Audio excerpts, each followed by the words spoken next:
이제 함께 보실 말씀은 우리 구약성경 말씀 함께 보시겠습니다. 구약성경 예레미야애가 3장 19절에서 26절까지 말씀입니다. 예레미야애가 3장 19절에서 26절까지의 말씀, 제가 가진 성경, 구약성경 1147쪽에 있는 말씀입니다. 구약성경 1147쪽에 있는 예레미야애가 3장 19절에서 26절까지의 말씀, 한 절씩 교독하면서 함께 읽겠습니다. 내 고초와 재난 곧 쑥과 담즙을 기억하소서. 내 마음이 그것을 기억하고 내가 낙심되오나 이것을 내가 내 마음에 담아 두었더니 그것이 오히려 나의 소망이 되었사옴은 여호와의 인자와 긍휼이 무궁하심으로 우리가 진멸되지 아니함이니이다. 이것들이 아침마다 새로우니 주의 성실하심이 크시도소이다. 내 심령에 이르기를 여호와는 나의 기업이시니 그러므로 내가 그를 바라리라 하도다. 기다리는 자들에게나 구하는 영혼들에게 여호와는 선하시도다. 함께 읽겠습니다. 사람이 여호와의 구원을 바라고 잠잠히 기다림이 좋도다. 아멘. 네, 오늘도 이 기도 자리 가운데 나오신 우리 모두에게 하나님의 크신 은혜와 또 평강이 있기를 간절히 소망합니다. 며칠째 계속 무더운 날들이 계속 되고 있습니다. 더우시죠? 저도 더워서 머리를 바짝 잘랐습니다. 유난히 더운 한 주를 보냈는데, 저도 이제, 낮 시간에 밖에서 또 활동들을 하다 보니까, 유난히, 일상 가운데 지쳐있는 저의 모습들을 또 발견하게 되었습니다. 이렇게 더위 속에서 쉽게 지치는 모습들을 보면서 어쩌면 우리의 삶 속에서도 때로는 이렇게 극단적인 상황들이 펼쳐지게 되면은 또한 우리 일상 가운데서 크게 벗어나는 여러 가지 경험들을 하게 되면은 그런 순간들 속에서 우리의 삶 가운데서도 이 지침의 순간들이 오지 않나 생각합니다. 특별히 오늘 우리가 함께 나누었던 이 예레미야 애가의 말씀들을 함께 나누시면서 꼭 우리 삶 가운데 어려움들이나 또 고난들을 만났을 때 우리가 어떻게 또 그 속에서 하나님의 은혜를 구할 수 있을지 오늘 함께 나누는 시간 될 수 있기를 소망합니다. 먼저 우리가 하나님의 그 어려움들 속에서 나아갈 때 하나님의 은혜를 구하기 위해서는 그 고난을 결코 외면하는 저희가 되지 말아야 할 것입니다. 어려움을 만나면 우리가 어떻게 합니까? 때로는 그것을 인정하지 않으려고 하는 순간들이 있죠. 때로는 현실을 비관하기도 하고 또 외면하기도 하고 또 하나님께 항변하면서 왜 하필이면 나에게 이러한 일들이 일어나게 됐는지 원망하기도 합니다. 하지만 오늘 예레미야는 오늘 19절 말씀에서 어떻게 고백합니까? 내 고초와 재난, 곧 쑥과 담즙을 기억하소서라고 말하고 있습니다. 지금 유대가 처해 있는 상황이 어떤 상황입니까? 완전히 멸망하고 예레미야는 이 안타까운 마음을 가지고 오면서 나라가 처해 있는 상황을 바라보고 있는 상황입니다. 예레미야 선지자를 우리가 어떤 선지자라고 부릅니까? 눈물의 선지자라고 부르죠. 그 이유가 무엇인가요? 모든 것을 다 잃었기 때문에 포로로 잡혀가고 영원할 것 같은 예루살렘 성벽도 무너지고 심지어 오늘 읽지 않았지만 2장 20절 말씀에서 어떻게 합니까? 이 굶주림 때문에 어미들은 자식을 잡아먹는 일까지 있을 만큼 어쩌면 이 예레미야 선지자가 예루살렘을 바라보고 유대 땅을 바라보는 그 모습은 마치 말세와 종말과 같은 그 상황을 매일매일 바라보고 있는 것이죠. 그래서 이런 앞선 이 아픔과 심판의 상황들을 바라보면서 오늘 말씀에서 내 고초와 재난, 쑥과 담즙이라고 그는 표현을 하고 있죠. 우리가 삶을 살아가면서 과연 나의 삶 가운데 가장 큰 어려움, 가장 큰 고난은 어떤 것이 있었을까요? 가깝게는 우리는 어떠한 어려움을 만났습니까? 나라 가운데서 코로나라는 큰 어려움들을 만났을 것이고, 제가 학교 다닐 때는 IMF도 있었습니다. 백화점이 무너지기도 하고요, 다리가 무너지기도 하고, 배가 가라앉기도 하는 여러 가지 재난의 상황들 우리의 삶 가운데 만나게 됩니다. 경중의 차이는 있겠지만 늘 어려움은 어느 시대에나 다 있었습니다. 근데 오늘 예레미야는 이 어려움 앞에서 어떻게 행동을 합니까? 하나님 앞에 그 아픔을 기억해 달라라고 고백을 하고 있어요. 지금 예레미야에게 나라를 잃은 그 아픔을 하나님의 사실 심판이 임하게 되었기 때문에 이 여러 가지 어려움들이 있게 된 것이죠. 하지만 이 아픔에서 어떻게 합니까? 정말 가슴이 치는 듯 하면서 눈물 흘리면서 안타까워하고 있죠. 하지만 예레미야는 이 아픔을 피하고 있지는 않습니다. 오히려 하나님께 그 아픔을 기억해 달라라고 이야기를 하고 있는 것이죠. 이것이 왜 중요할까요? 우리가 이 출애굽기 말씀으로 넘어가서 요셉이 애굽의 총리가 되고 한참의 시간이 흘러서 어떻게 됩니까? 요셉도 죽고 세대가 많이 바뀌어서 요셉을 알지 못하는 새로운 왕이 이제 애굽을 통치하게 됩니다. 그래서 이 히브리인들은 어떻게 됩니까? 애굽 땅에서 어떻게 하죠? 이 노역을 하게 되죠. 여러 가지 어려운 일들을 닥치게 됩니다. 그때 그런들은 그 아픔을 가지고 나아갈 때 어려움들이 그들에게 닥치게 되었을 때 하나님께 부르짖으며 나아가죠. 근데 출애굽기 2장 이 끝나는 24절과 25절 말씀에서 이렇게 말합니다. 하나님이 그들의 고통의 소리를 들으시고 하나님이 아브라함과 이삭과 야곱에게 세운 그 언약을 기억하사 하나님이 이스라엘 자손을 돌보셨고 하나님이 그들을 기억하셨더라 라고 고백합니다. 예레미야 시대에 큰 어려움을 만나게 된 그 이유가 무엇인가요? 결국은 이스라엘 백성들이 하나님을 떠나고 말씀을 떠나서 살았기 때문에 이 어려움이 그들에게 닥치게 된 것이죠. 근데 오늘 이 예레미야는 그럼에도 불구하고 이 어려움이 우리 때문에 시작했음에도 불구하고 하나님 그럼에도 불구하고 저희들을 기억해 달라라고 주님을 붙잡고 있는 것을 저희들에게 보여줍니다. 과거에 애굽의 어려움 앞에서 그 우리들의 선조들을 건져주시고 구해주셨던 것처럼 그 약속의 하나님을 잊지 않으시고 다시 한번 붙잡고 나아가며 그들을 기억하면서 구원했던 그 손길을 다시 한번 이 예레미야는 붙잡고 있는 것이죠. 우리 역시 우리의 삶 가운데 어려운 날들이 찾아올 수 있어요. 하지만 이 아픔과 어려움을 외면한다고 이것이 결코 사라지는 것이 아닙니다. 오히려 그 아픔을 우리는 때로는 직면해야 합니다. 아픔에서 그럴 때 우리가 벗어날 수 있는 것이죠. 지금 병원에 대란이 났죠. 하지만 우리가 진짜로 몸이 아프면 어떻게 된가요? 가만히 있으면 이것이 사라집니까? 아프면 병원을 가서 의사를 찾아야지 아픈 것들을 고칠 수가 있어요. 내가 지금 어디가 문제인지 알 수 있는 것이죠. 의사를 만나야지. 우리의 삶과 신앙의 문제도 마찬가지입니다. 우리가 신앙 가운데 어려움이 있을 때, 아픔이 있을 때 어떻게 합니까? 물론 목회자를 찾아가지고 주변에 신앙의 선배들도 만나지만 결국은 궁극적으로 누구를 찾아야 합니까? 결국은 하나님을 찾아야 한다는 것을 오늘 말씀은 저희에게 보여주고 있는 것이죠. 하나님을 찾아가서 오늘 이 예레미야가 우리를 기억해달라라고 애원하는 것처럼 우리 역시 하나님을 찾고 부르짖는 그러한 모습들이 우리의 삶 가운데 있어야 할 줄로 믿습니다. 시간이 지나면 괜찮아지겠지 가만히 있는 것이 아니라 이 아픔의 순간들을 더욱더 주님을 찾아가서 그 속에서 소망을 얻는 우리 모두가 되어야 할 줄로 믿습니다. 그래서 오늘 예레미야는 어떻게 고백합니까? 20절 말씀에서 내 마음이 그것을 기억하고 내가 낙심되었나, 또 21절 말씀에서 이것을 내가 내 마음에 담아 두었더니 그것이 오히려 나의 소망이 되었사옵니라고 고백을 합니다. 여전히 어려움은 예레미야가 있어요. 여전히 아픔 가운데 있습니다.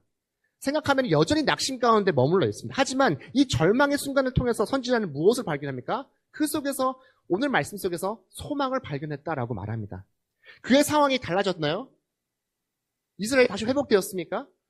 여전히 그는 포로의 상황 가운데 있습니다. 하지만 그 상황을 바라보는 예레미야의 시선이 달라졌음을 우리가 알 수가 있는 것이죠. 오늘 우리가 평안하다고 이 평안이 계속 유지되는 것이 아닙니다. 언제 또 어려움이 우리의 삶 가운데 찾아올지 모르죠. 하지만 오늘 말씀 보면은 우리는 무엇을 알 수 있습니까? 나의 삶 가운데 절망이 찾아왔을 때 소망으로 가는 출발선이다라는 것을 오늘 말씀을 통해서 알 수 있는 것이죠. 우리 모두 절망 앞에서 더욱더 주님께 나아가 나의 아픔을 가지고 주님께 부르짖는 저희들의 그 삶의 모습들을 통해서 날마다 우리를 선한 길로 이끄실 그 주님으로 인해서 소망을 발견하는 우리 모두가 될 수 있기를 간절히 축원합니다. 또 우리는 고난을 만났을 때 하나님의 은혜를 구하기 위해서 날마다 내가 하나님의 자녀다라는 사실을 잊지 않는 저희가 되어야 할 줄로 믿습니다. 24절 말씀에서 어떻게 말합니까? 내 심령에 이르기를 여호와는 나의 기업이시니 그러므로 내가 그를 바라리라 하도다. 이것이 왜 중요할까요? 결국 우리가 세상 사랑 가운데 붙잡고 살아가는 많은 것들이 있겠지만 그 속에서 영원한 것이 없음을 다시 한번 오늘 말씀은 저희에게 말합니다. 사실 경고하던 이 예루살렘 성, 결코 무너질 것 같지 않던 이 예루살렘 성도 누구도 이 무너짐을 예상하지 못했지만 결국은 무너지게 됩니다. 오늘날에도 우리가 영원할 것 같다라고 생각하는 것들 가운데 영원한 것이 있습니까? 결코 없죠. 죄송하지만 저도 이제 어떻게 보면 인생을 80이라고 바라봤을 때 이제 40을 조금 넘었기 때문에 이제 후반전으로 동반부로 이제 중간을 넘어서 가고 있는 모습입니다. 어쩌면은 더 젊어지기보다는 점점 이제 나이가 들어가는 과정 속에 있는 것이죠. 특히 요즘에 거리로 나가보면 날씨가 더워서 그런지 이렇게 건장한 청년들을 많이 볼 때가 있습니다. 예전에 저희가 어디를 가든지 사실 지금도 뭐 작지는 않지만 어딜 가든지 참 건강하다, 참 몸이 크다라는 생각을 했는데 요즘에는 어떤 생각이 드냐면 늘 그렇게 생각했지만 요즘엔 내가 참 좀 왜소하다. 물론 여러분들은 공감 안 하실 수 있어요. 여전히 크게 커 보이기 때문에. 하지만 제 동생만 봐도 형 왜 이렇게 말랐어? 라고 말할 만큼 예전에는 더 건강하고 건장했던 제 모습들이 기억납니다. 요즘에 밖에 나가면은 확실히 예전 같지 않다라는 생각이 확실히 들어요. 저도 한때는 이 건강이, 이 젊음이 영원할 것 같다라는 생각을 한 적이 있었어요. 여전히 나는 이제는 지몽길 쏙 펀져서 막 들고 막 했던 그런 시절도 있었는데 지금은 안 되죠. 누구인가의 도움 없이는 결코 하지 못하는 것을 발견합니다. 한때는 당도 생기면서 건강이 안 좋아지고 여러 가지 나빠지게 되면서 나도 이제 영원하지 않다라는 것을 늘 경험하게 되는 것이죠. 결국 이 건강의 문제도 어떻게 합니까? 결국은 나의 건강도 누구의 손에 있다는 것이죠? 하나님의 손에 달려있음을 안다는 거죠. 우리가 세상 살아가면서 건강도 마찬가지고요.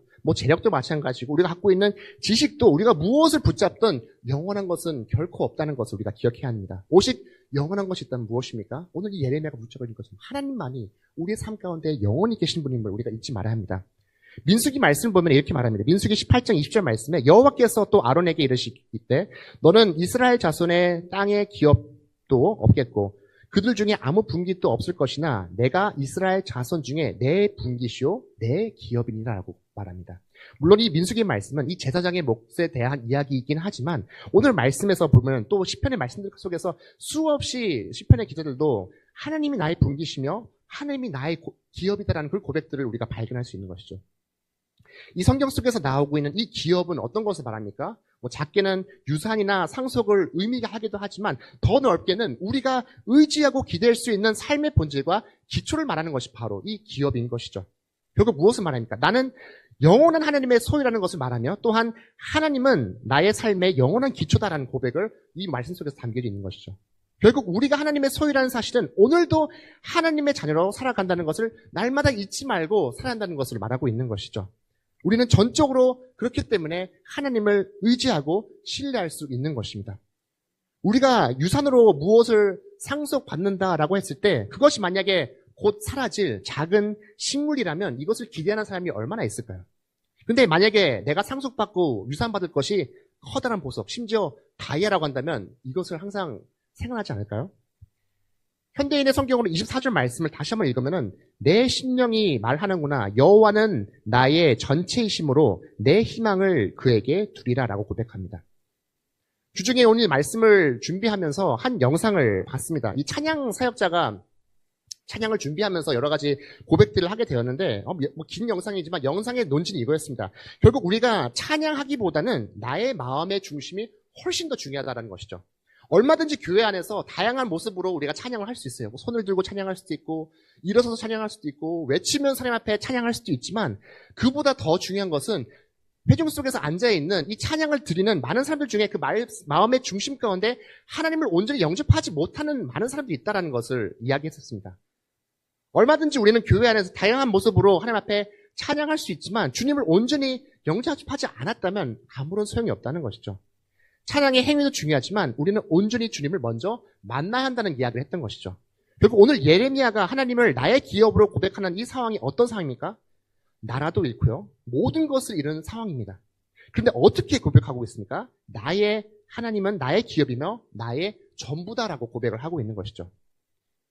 한때는 이 예루살렘을 바라보면서 이 모든 것들이 영원할 거라고 생각했지만 이 모든 것들, 마치 내가 이 땅 가운데 살아갈 때 영원할 거라고 생각했던 모든 것들이 사라지는 그 순간 무엇을 발견합니까? 전부이신 하나님을 발견하고 있다는 것을 우리가 알 수 있는 것이죠.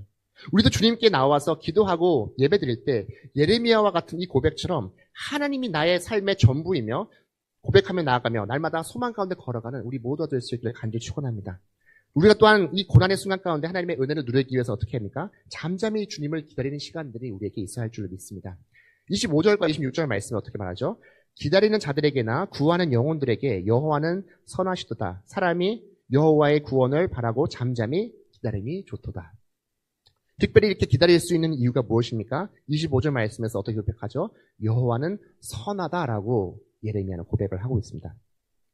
하나님을 어떻게 바라보고 있습니까? 선한 하나님으로 예레미야는 바라보고 있는 것이죠.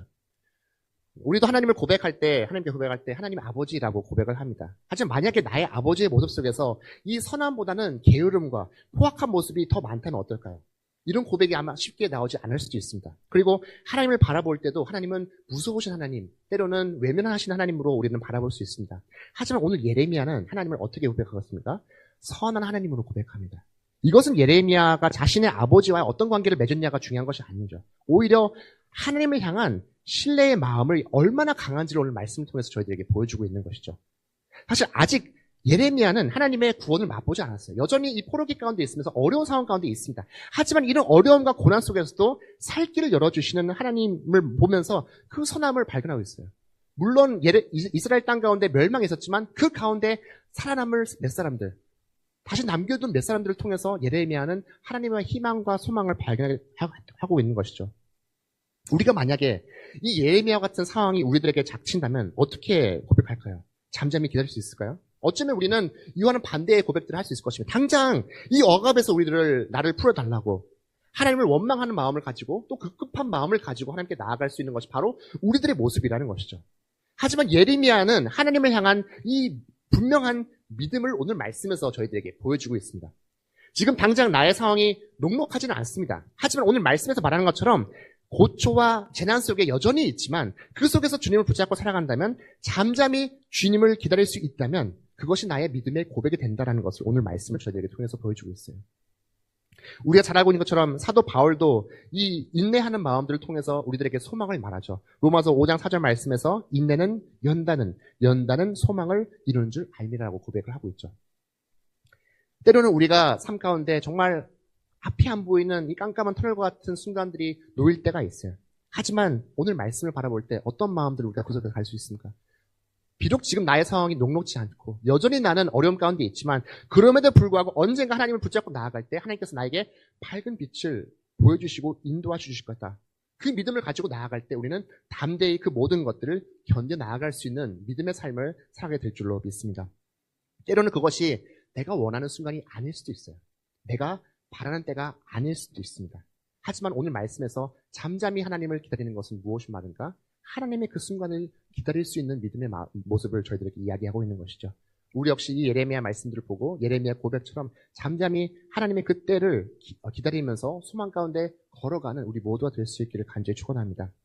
마지막으로 우리가 다시 한번 하나님의 그 은혜를 구하기 위해서는 날마다 새롭게 부어주시는 그 하나님의 은혜를 붙잡고 나아가야 하는 저희가 될 줄 믿습니다. 22절과 23절 말씀입니다. 여호와의 인자와 긍휼이 무궁하심으로 우리가 진멸되지 아니함이니이다. 이것들이 아침마다 새로우니 주의 성실하심이 크시도소이다. 이 사실 예레미야 애가라고 하는 이 장은 참 우울한 그런 이야기, 애가처럼 정말 슬픈 이야기들을 담고 있는 책 가운데 어쩌면 우리가 방금 읽었던 이 3장 22절과 23절은 그 속에서 가장 소망이 되는 말씀일 것입니다. 삶 가운데 임하게 될 때 하나님의 긍휼하심을 위해서 다시 한번 내가 수성케 될 수 있다라고 예레미야는 고백을 하고 있는 것이죠. 결국 예레미야의 소망의 근거가 바로 이것이죠. 하나님의 자비하심과 긍휼하심으로 그는 소망을 가지고 나아갈 수 있는 것입니다. 그리고 이 자비는 분명하신 그 하나님 그 약속에 있기 때문에 선지자는 믿음으로 나아갈 수 있는 것이죠. 근데 이렇게 소망의 하나님으로 인해서 어떻게 23절 말씀에서 고백합니까? 이것들이 아침마다 새롭다라고 고백합니다. 어떻게요? 아침마다 이것이 새롭다. 무엇을 우리들에게 말해주고 있습니까? 매일매일 우리가 하나님의 그 은혜를 구하고 또한 자비가 우리의 삶 가운데 임한다라는 고백을 하고 있는 것입니다. 이것이 왜 중요할까요? 우리가 주님께서 저희들에게 가르쳐 주신 주님의 그 기도 속에서도 우리가 고백을 하죠. 날마다 어떻게 일용할 양식을 우리는 구하면서 나아갑니다. 실제로 우리가 그 일용할 양식을 구한다는 것은 나의 삶 가운데 먹고 마실 것들도 이야기하지만 날마다 나의 삶 가운데 부어주시는 그 하나님의 은혜의 그 채워주심을 구하며 나아가고 있는 것이죠. 실제로도 하나님께서 이 출애굽 과정 속에서도 분명하게 그것들을 그 백성들에게 보여주시죠. 어떻게 합니까? 날마다 이 광야의 길들을 걸을 때 그들에게 무엇을 주시죠? 만나를 주시죠. 그렇죠. 만나를 주십니다. 매일 먹을 것을 주십니다. 매일 그들에게 필요한 양식들을 허락해 주셔요. 근데 그 가운데 어떤 일들이 생깁니까? 이것을 남겨두는 사람들이 있어요. 내일을 위해서. 혹시나 하는 마음에 남겨두는 사람들이 생깁니다. 또 이 만나가 어떻게 됩니까? 다시는 먹을 수 없는 음식이 되는 것이죠. 상하고 먹을 수 없는 음식이 됩니다. 어쩌면 우리도 매일 이 일용할 양식을 구하며 나간다는 것은 오늘 선지자가 구하는 것처럼 아침마다 새로운 하나님의 그 은혜를 날마다 구해야 하는 저희들의 삶임을 이야기하고 있는 것이죠. 우리가 신앙을 이어나갈 수 있는 것도 지난 시간에 만났던 은혜, 지난 시간에 누렸던 은혜를 붙잡고 살아간다고 되는 것이 아니죠. 은혜를 나의 통장에 잔고 채우듯 저축해야지 그 은혜가 나에게 남아있는 것이 아닙니다. 오히려 지난 시간의 신앙들을 붙잡고 살아간다는 것은 이 만나를 묵혀두면서 먹을 수 없는 썩은 음식을 붙잡고 있는 것과 마찬가지라는 것을 우리가 기억해야 합니다. 날마다 새로운 하나님의 은혜를 구하면서 새로운 은혜가 날마다 우리의 삶 가운데 채워질 때에 하나님께서 주시는 그 소망을 날마다 붙잡고 나아갈 수 있는 저희가 될 줄로 믿습니다. 오늘도 하나님께서 우리들에게 은혜를 부어주시고 또 긍휼을 베풀어 주시고 자비를 베풀어 주셨기 때문에 이 시간 우리가 함께 주님께 나아갈 수 있는 것이며 또 이 예배자리까지 나아갈 수 있는 줄로 믿습니다. 이제 말씀을 마무리하겠습니다. 여전히 날씨는 덥고 또 뭐 전문가들의 말하면 더 날씨가 더워진다고 하죠. 어쩌면 우리의 삶의 미래는 우리가 알 수 없지만 어쩌면 지금보다 더 어려운 일들이 많을 수도 있습니다. 그럼에도 불구하고 오늘 이 예레미야 선지자의 고백처럼 고난의 때는 고난에서 끝나는 것이 아닌 고난의 때는 오히려 은혜의 때로 나아가는 시작점임을 기억하는 우리 모두가 될 수 있기를 간절히 소망하며 다시 한번 우리의 삶 가운데 부어주시는 하나님의 그 새로운 은혜를 날마다 붙잡고 나아가는 우리 모두가 될 수 있기를 주님의 이름으로 간절히 축원합니다. 이 시간 함께 오늘 말씀을 또 기억하면서 우리 기도하며 나아가시겠습니다. 사랑의 주님, 알 수 없고 또 예측도 안 되는 우리의 삶이지만 또 그 속에서 때로는 어려움들을 만나는 순간들 속에서도 낙담하고 절망하는 우리지만 사랑의 하나님 아버지, 오늘 말씀을 다시 한번 붙잡고 나아갈 때 절망의 자리에 머물러 있는 저희가 아니라 오히려 그 절망 속에서 우리와 함께 해주시고 또 우리를 붙잡아 주시는 그 하나님으로 인해서 소망을 발견하는 우리 모두가 될 수 있게 도와주시옵소서. 하나님 아버지, 여전히 연약한 저희들, 나의 삶의 전부가 주님임을 고백하는 저희가 될 수 있게 도와주시옵고 세상에는 영원한 것이 없음을 다시 한번 날마다 발견하면서 다시 한번 영원하신 그 주님을 붙잡고 나아갈 때에 또한 우리 삶 가운데 하나님의 크신 은혜를 구하며 나아갈 수 있게 도와주시옵소서. 지난날 하나님 앞에 귀한 신앙을 살았다고, 지난 시간에 하나님 앞에 영광의 삶을 살았다고 안심하고 살아가는 우리가 아니라 다시 한번 오늘도 주님 앞에 귀한 마음들 가지고 나아가며 다시 한번 우리의 삶 가운데 채워주실 그 하나님의 은혜를 구하며 나아갈 때에 하나님 그 속에서 더욱더 주님을 알아가고 그 속에서 더욱더 소망을 발견한 저희들 삶이 될 수 있게 달라고 고백하며 나아가는 우리 모두가 되게 도와주시옵소서. 간절히 모든 말씀 사랑에 많으신 예수님 이름으로 기도합니다. 아멘.